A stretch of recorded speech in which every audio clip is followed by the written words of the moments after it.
Yes, good morning students. How are you? Today we will start our new chapter sources of energy. तो बेटा सबसे पहले हमें ये पता होना चाहिए कि what is energy? एनर्जी क्या है? Energy is the capacity of doing work. हम अपनी डे टू डे लाइफ में देखते हैं कि लोग खेतों में काम कर रहे हैं. एक आदमी काफ़ी देर से काम कर रहा है, हम कहते हैं इसमें बहुत ज़्यादा स्टेमिना है, काफ़ी देर से काम कर रहा है. तो उसको वो क्यों कर रहा है? क्योंकि उसके अंदर एनर्जी है. वो एनर्जी कहाँ से आई? हम एनर्जी देखिए रोज़ खाना खाते हैं, उससे हमें एनर्जी मिलती है. परंतु हम यहाँ पे फिजिक्स क्या है? Is the branch of science which deals with nature and natural phenomena और फिजिकल थिंग्स से रिलेटेड है. ये हम बात करेंगे फिजिकल थिंग्स की. जैसे हम बात करते हैं कि हम देखते हैं गाड़ी चल रही है, मोटरसाइकिल चल रही है, मशीनें काम कर रही हैं. ये सारी क्या हैं? ये फिजिकल थिंग्स हैं. उनको भी एनर्जी की ज़रूरत है और उनको भी एनर्जी दी जाती है. और कहाँ से मिलती है?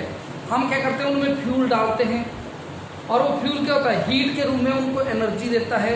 इंजन काम करता है और मशीनें काम करती जाती हैं, काफ़ी देर तक काम करती हैं. और वो क्या है? एक प्रकार की वो जो हम फ्यूल डाल रहे हैं वो उसको एनर्जी दे रहा है. हम खाना बनाते हैं, खाना बनाने के लिए हम या तो हीट लकड़ियों का प्रयोग करते हैं, एलपीजी का प्रयोग करते हैं, केरोसिन ऑयल का प्रयोग करते हैं.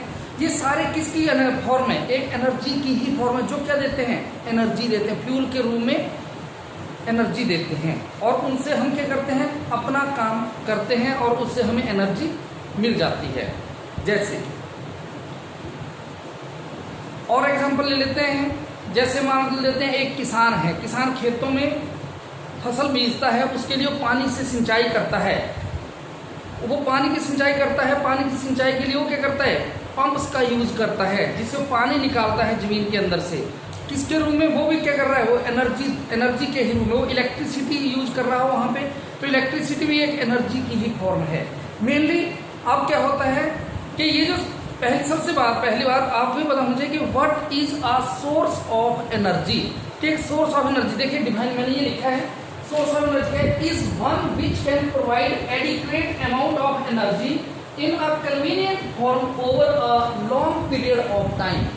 एक ऐसा सोर्स हो एनर्जी का जो लगातार काफी लंबे समय तक एक सिंपल रूप में एनर्जी देता रहे, उसे हम क्या बोलेंगे बेटा? वो एक सोर्स ऑफ एनर्जी है. जो सोर्स ऑफ एनर्जी है they are mainly divided into two categories. दो कैटेगरी में डिवाइड होते हैं वो.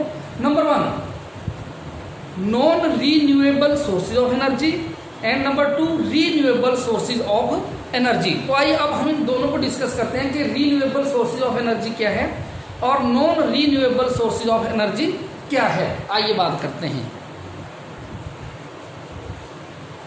तो बेटा हमने बताया कि there are two types of sources of energy. Number 1 non renewable sources of energy. Non renewable sources of energy क्या है? Are those sources of energy which have accumulated in nature over a very long time and cannot be quickly replaced when exhausted is called non-renewable of sources of energy. मतलब वो जो हमारी अर्थ के ऊपर बहुत लंबे समय से पाए जा रहे हैं और अभी काफी समय तक चलेंगे, लेकिन एक स्टेज ऐसी आएगी कि वो सोर्सेज ऑफ एनर्जी खत्म हो जाएंगे. उन्हें हम बोलेंगे non renewable source of energy. Non मतलब जिनको दोबारा रीन्यूएबल नहीं किया जा सकता है. For example coal, petroleum, natural gas. Coal क्या है? हमने ये पढ़ा कि बहुत सालों पहले अर्थ के ऊपर जिस तरह भूकंप वगैरह आए होंगे या कुछ अर्थ में प्रलय आए होंगे जिसके कारण बहुत बड़े बड़े पेड़ या डायनासोर वगैरह या और कई प्राणी अर्थ के नीचे दब गए और वो हाई प्रेशर के साथ और टेम्परेचर के साथ क्या हो गया? वो कन्वर्ट हो गए कोल के रूप में या ऑयल के रूप में या नेचुरल गैस के रूप में. अब हम क्या कर रहे हैं? उनको धीरे धीरे अर्थ के अंदर से निकालते जा रहे हैं और उनको अपनी रोजमर्रा की जिंदगी में डे टू डे लाइफ में हम उनको यूज कर रहे हैं. लेकिन एक स्टेज ऐसी आएगी कि जब ये पूरा कोल, पेट्रोलियम, नेचुरल गैस क्या हो जाएंगे? खत्म हो जाएंगे. जैसे हम क्या करते हैं ट्रेन को चलाते थे पहले तो हम कोयले का यूज करते थे, या आजकल भी कई कंपनी फैक्ट्रीज में कोल का यूज किया जाता है। हम अपने खाना बनाने के लिए कोल का यूज करते हैं। पेट्रोलियम भी अर्थ के अंदर से निकाला जाता है, अर्थ के गहराई से इसको निकाला जाता है, उसके बाद रिफाइन करके हम इसको यूज करते हैं।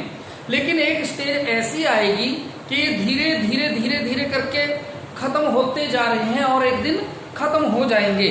जब ये खत्म हो जाएंगे then we will be helpless, हम इनको यूज नहीं कर पाएंगे क्योंकि हमारे पास होंगे ही नहीं।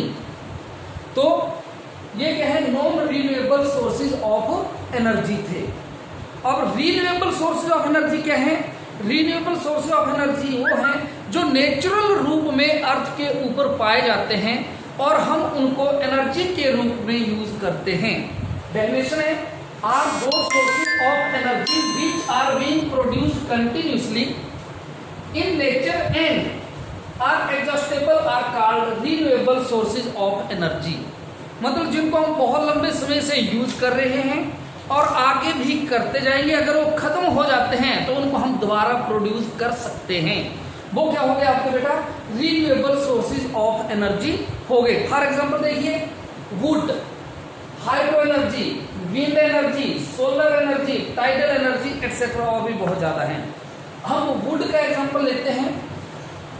अर्थ के ऊपर बहुत ज्यादा ट्रीज हैं और पहले भी थे,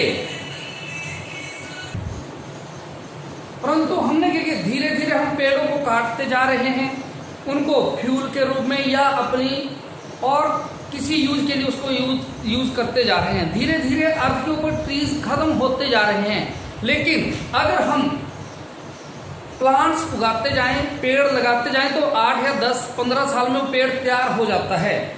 उसको हम रिन्यूएबल सोर्स कह सकते हैं। उसको हम हीट के रूप में, जैसे आप आग जलाते हैं उससे हमें हीट मिलती है, हम खाना बनाते हैं तो एक प्रकार की एनर्जी के रूप में हम उसको यूज कर रहे हैं।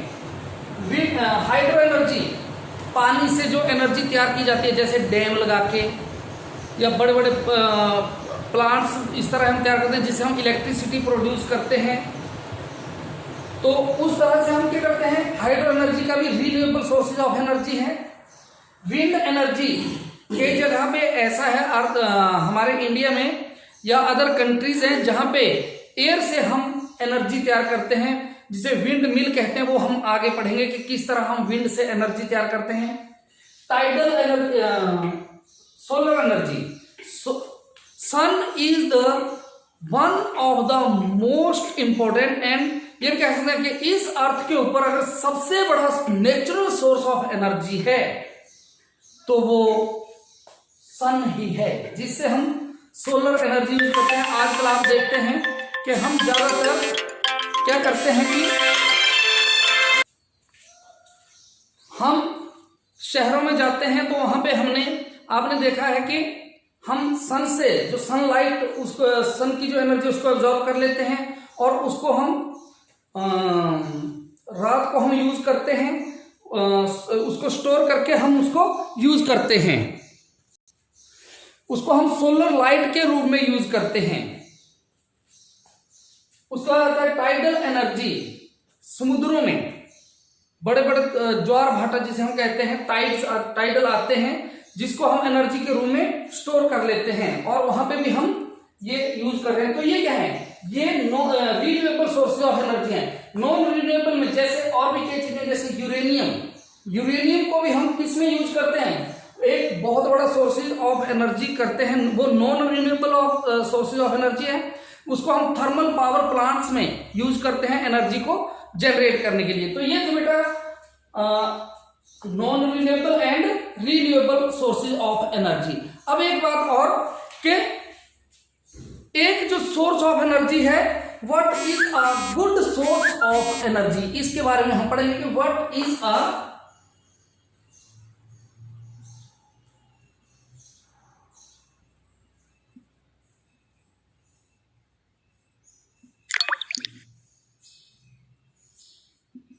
अब हम पढ़ेंगे कि what is a good source of energy, कि एक अच्छा सोर्स ऑफ एनर्जी है वो क्या है, उसमें क्या क्या क्वालिटीज होनी चाहिए। जो एक फ्यूल है, जिसको हम यूज कर रहे हैं, जैसे वुड है, हाइड्रो एनर्जी है, विंड एनर्जी है, सोलर एनर्जी है, या कोल है, पेट्रोलियम है, नेचुरल गैस है, कौन सा जो सोर्स सबसे अच्छा एनर्जी का है, जो उसमें क्या क्या क्वालिटीज होनी चाहिए, आइए उनके बारे में अब हम डिस्कस करते हैं। तो बेटा what is a good source of energy, उसमें क्या क्या क्वालिटीज होनी चाहिए। एक अच्छा सोर्स वही होगा जिसमें ये सब क्वालिटी हो, जैसे which would do a large amount of work per unit mass, जिसकी जो पर यूनिट मास में बहुत ज्यादा एनर्जी दे, जिसकी कैलोरीफिक वैल्यू बहुत ज्यादा हो। कैलोरीफिक वैल्यू अभी हम आगे बढ़ेंगे, यानी कि जिसका क्या हो, जो बहुत कम यूज करे और बहुत ज्यादा एनर्जी दे। पहली क्वालिटी तो ये होनी चाहिए किसमें, एक अच्छे सोर्स ऑफ एनर्जी में। दूसरा, which is cheap and easily available, जो सोर्स ऑफ एनर्जी ऐसा होना चाहिए जो सस्ता हो और इजीली अवेलेबल हो, हमें हर जगह वो मिलने वाला हो। ऐसा ना हो कि सस्ता तो है लेकिन मिल ही नहीं रहा हो, ऐसा नहीं होना चाहिए। वो सस्ता भी होना चाहिए और आसानी से मिलने वाला भी हो। तीसरा, which is easy to store and transport, जिसको हम आसानी से रख सकें और उसको आसानी से एक जगह से दूसरी जगह तक ले जाया जा सके, ट्रांसपोर्ट, उसकी ट्रांसपोर्टेशन इजी हो। Fourth one, which is safe to use and handle, जिसको which is safe to use, जो अगर हम यूज करें तो उसमें यूज करते समय हम बिल्कुल सेफ रहें, जिसको हर कोई हैंडल कर सके, बच्चे भी, जो मीडियम वर्ग है वो भी, और जो बुजुर्ग हैं वो भी, उनको हर कोई हैंडल कर सके, हैंडल करने में कोई प्रॉब्लम ना हो, इस तरह का होना चाहिए। और लास्ट वन, सबसे इंपॉर्टेंट टॉपिक ये है इसका क्वालिटी कि which does not cause any pollution, fuel ऐसा होना चाहिए जो किसी भी प्रकार का कोई भी पोल्यूशन ना करे। तो ये थे बेटा आपका ये टॉपिक, सोर्सेज ऑफ एनर्जी क्या है, एनर्जी क्या है, सोर्स ऑफ एनर्जी क्या है, non renewable and renewable source of energy क्या है, और एक अच्छे सोर्स में, एक अच्छी क्वालिटी वाले फ्यूल में क्या क्या क्वालिटीज होनी चाहिए। तो बेटा इसको करिए अच्छे से। If you have any problem ask me. तो नेक्स्ट बेटा के what is a fuel, fuel क्या है। देखिए, the material which are burn to produce heat energy is known as fuel. Simple, जो जलने के ऊपर हमें हीट देता है, हीट एनर्जी देता है, वो क्या है, फ्यूल है। फॉर एग्जांपल वुड, लकड़ी को हम जलाते हैं, हमें हीट देती है, हम खाना बनाते हैं, ये एक कॉमन एग्जांपल है जो हम सभी यूज करते हैं। कोल, कोल को जलाते हैं, हीट देता है, वो एनर्जी के रूप में हम यूज करते हैं। नेचुरल गैस, नेचुरल गैस जैसे आप घरों में नेचुरल गैस को यूज करते हैं। कुकिंग गैस, जैसे हम घरों में सिलेंडर वगैरह का यूज करते हैं, जो घरों में हम खाना बनाने के लिए गैस यूज करते हैं। LPG, liquefied petroleum gas. Kerosene oil, diesel, petrol, जैसे मान लेते हैं डीजल को हम गाड़ियों में डालते हैं, गाड़ियां चलती हैं, पेट्रोल को गाड़ियों में डालते हैं। तो ये सारे क्या है, ये एक फ्यूल की एग्जाम्पल है कि जिनको हम यूज करते हैं इनमें। अब ये बात आ गई कि एक फ्यूल जिसको हम एनर्जी के रूप में यूज कर रहे हैं, वो हमें एनर्जी दे रहा है। पहले वो हीट प्रोड्यूस कर रहा है, हीट से हम एनर्जी ले रहे हैं और उसको हम अपनी डे टू डे लाइफ में यूज कर रहे हैं। बात यह है कि जो एनर्जी दे रहा है, तो कितनी एनर्जी दे रहा है उसको हम कैसे मेजर करें। तो एनर्जी को हम यूज करते हैं, जो एनर्जी को पहले प्रोड्यूस करता है वो होती है उसकी कैलोरीफिक वैल्यू। कैलोरीफिक वैल्यू क्या होती है बेटा, ये जानते हैं। The amount of heat produced by burning a unit mass of fuel, के एक यूनिट मास को फ्यूल करने में जितनी एनर्जी प्रोड्यूस हो रही है उसे हम उसकी कैलोरीफिक वैल्यू कहते हैं। जैसे मान लेते हैं आप सब और क्या बोल सकते हैं, the amount of heat produce by burning 1 ग्राम, ये क्या लिखा हुआ बेटा, 1 gram of fuel completely is called its calorific value. कि 1 ग्राम फ्यूल जलने में हमें कितनी एनर्जी मिल रही है, वो उसकी कैलोरीफिक वैल्यू होगी। 1 ग्राम पेट्रोल जला, 1 ग्राम कोल जला, उससे कितनी एनर्जी मिली, जो मिली और किस तरह से हमने उसको यूज किया, वो उसकी क्या है, कैलोरीफिक वैल्यू है। जैसे बेटा when 1 gram of carbon fuel is burn, जब कार्बन का कोई भी कंपाउंड का एक हम जलाते हैं, उससे जो एनर्जी प्रोड्यूस होती है 33,000 जूल पर ग्राम, लेकिन हम इसको मेजर ये जूल पर ग्राम था, हम किलो जूल में भी लेते हैं तो कितनी बन गई 33 किलो जूल पर ग्राम। तो जूल पर ग्राम भी इसके यूनिट है और किलो जूल पर ग्राम भी इसके यूनिट्स हैं। देखिए ये लिखा है मैंने कॉमन यूनिट आगे किलो जूल पर ग्राम, ये आपको यूनिट्स याद रखने हैं, कई बार एक नंबर में ये पूछ लिया जाता है। Calorific value represent heat value, ये जो कैलोरीफिक वैल्यू है ये क्या रिप्रेजेंट करती है, किसी भी अच्छे फ्यूल की हीट वैल्यू को रिप्रेजेंट करती है। दूसरी बात क्या है बेटा कि आपसे पूछा जाता है कि ये बताइए कि सबसे ज्यादा कैलोरीफिक वैल्यू किसकी होती है, तो सबसे ज्यादा जो कैलोरीफिक वैल्यू होती है वो हाइड्रोजन की होती है। The hydrogen gas has highest calorific value 150 kilojoule पर ग्राम। कैलोरीफिक वैल्यू हाइड्रोजन की कितनी है बेटा 150 किलोजूल पर ग्राम होती है। अब देखिए सबसे पहले हीट हमने मान लेते हैं, ये हमारे पास एक सोर्स है, मान लेते हैं वुड है, तो इसको हम एकदम से क्या एकदम से ये तो हमें हीट नहीं दे देगी, हम इसको पहले जलाएंगे। जलेगी कैसे, पहले थोड़ी गर्म होगी, गर्म होने के बाद ये आग पकड़ेगी, आग पकड़ने के बाद ये हीट देगी, हीट देने के बाद हम इसको यूज करेंगे एनर्जी के रूप में। तो इसमें आता है सबसे पहले एक इग्निशन टेम्परेचर। इग्निशन टेम्परेचर क्या होता है, is the minimum temperature to which a fuel must be heated so that it may catch fire and start burning. के वो मिनिमम टेम्परेचर, कम से कम टेम्परेचर जिसके ऊपर कोई भी फ्यूल फायर कैच कर लेता है और जलना शुरू हो जाता है, वो उसका इग्निशन टेम्परेचर होता है। इसके अलग हर फ्यूल की अलग अलग कैलोरीफिक वैल्यू है, अलग अलग इग्निशन टेम्परेचर है और हर किसी की जो कैलोरीफिक वैल्यू सबके अलग अलग है। एक चार्ट में हम आपको दे देंगे, वो आप उसको पढ़ सकते हैं।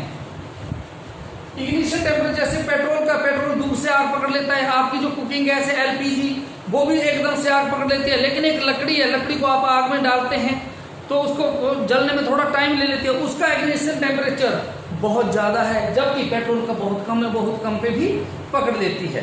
तो ये एक फ्यूल है जो जिसको हम किसके रूप में यूज करते हैं, हीट के रूप में यूज करते हैं। तो बेटा ये पढ़िए, कोई प्रॉब्लम हो देन यू कैन आस्क।